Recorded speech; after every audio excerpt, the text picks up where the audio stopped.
The rise of Timbuktu and the University of Sankore. Imagine standing at the edge of the vast Sahara Desert. The wind is hot. The sand stretches endlessly. Nothing but dunes and silence. Now imagine that beyond those dunes lies one of the most intelligent cities the world has ever known. Not in Europe, not in Asia, but in West Africa. This is the story of Timbuktu. In the 12th century, near the Great Niger River in present-day Mali, a small settlement began as a simple trading post. At first, it was just a stop for caravans crossing the desert. Camels carried salt slabs from the north, gold from the forests of West Africa, ivory, spices, and something even more powerful: books. Yes, books. Because Timbuktu wasn't just a marketplace for goods. It was becoming a marketplace for ideas. As trade routes expanded across North Africa and beyond, wealth flowed into the city. By the 14th century, Timbuktu had grown into a thriving center of commerce along the Trans-Saharan trade network. But wealth alone does not build greatness. Vision does. And that vision arrived in the form of a powerful emperor, Mansa Musa.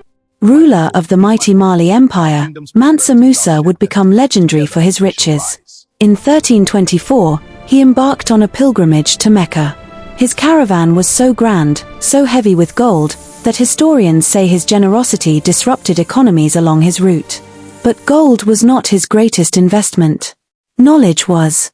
Under his rule, Timbuktu flourished not just as a commercial hub, but as a center of scholarship. Mosques were expanded, libraries were funded, scholars were welcomed. And at the heart of this intellectual awakening stood one extraordinary institution, the University of Sankore. But Sankore was not a university like we imagine today. There were no printed textbooks, no lecture halls with microphones. Instead, there were study circles beneath mosque arches, private libraries owned by scholars, teachers mentoring students in small, intense groups. Education was rigorous. Students mastered grammar before theology, logic before law, debate before leadership.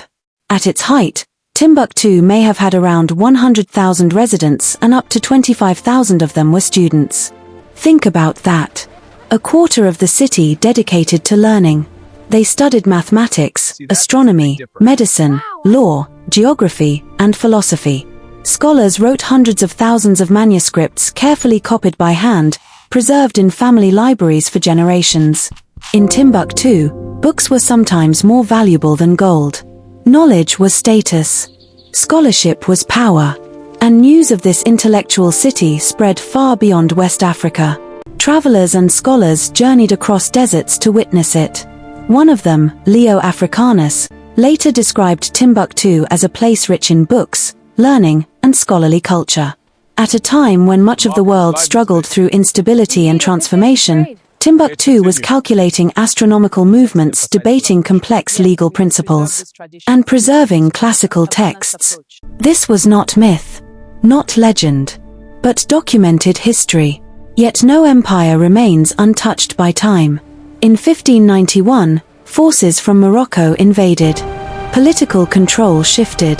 Trade routes moved toward the Atlantic coast. Gradually, the city's influence declined. The Golden Age dimmed. But it never disappeared. Because even when power fades, ideas endure. Today, thousands of ancient manuscripts from Timbuktu still survive, preserved by families who risked everything to protect them through centuries of conflict. They are proof of something the world is still learning to fully acknowledge. Africa has always been a center of scholarship, of innovation, of civilization. Timbuktu was never just a desert city. It was a beacon of knowledge rising from the sands. And its story still echoes through history. Follow for more untold stories on Echoes and Tales of History by Bright.